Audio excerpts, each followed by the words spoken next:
ফেনীতে বেড়েছে ডেঙ্গুর প্রকোপ। প্রতিদিনই ডেঙ্গু আক্রান্তরা ভর্তি হচ্ছেন হাসপাতালে। চলতি বছর জেলায় 94 জনের ডেঙ্গু শনাক্ত হয়েছে।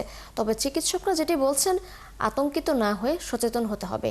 সেই সাথে বাসাবাড়ির আশপাশ পরিচ্ছন্ন রাখা জরুরি। জহিরুল হক মিলুর তথ্য ছবিতে প্রতিবেদন।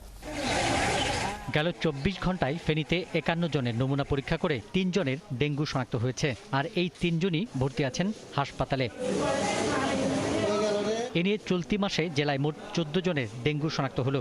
এর আগে আগস্ট মাসে আক্রান্ত হন 42 জন। সব মিলিয়ে ডেঙ্গু আক্রান্তের সংখ্যা এখন 100-র কাছাকাছি, যাদের বেশিরভাগই চিকিৎসা নিয়ে সুস্থ হয়ে বাড়ি ফিরেছেন। ডাক্তারে বলতেছে ডেঙ্গু পরীক্ষা করান, ডেঙ্গু পরীক্ষা করান, ডেঙ্গু পজিটিভ বলছে।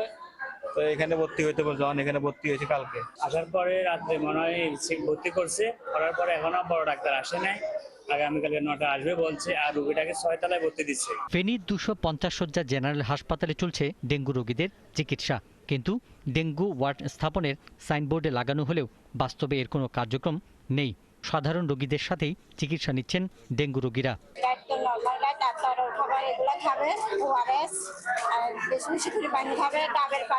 এদিকে ডেঙ্গু রোগীদের পর্যাপ্ত বিশ্রাম ও তরল খাবার খাওয়ার পরামর্শ দিচ্ছেন সিভিল সার্জন। পাশাপাশি রোগীদের আতঙ্কিত না হয়ে সচেতন ও চিকিৎসকের শরণাপন্ন হওয়ার পরামর্শ তার।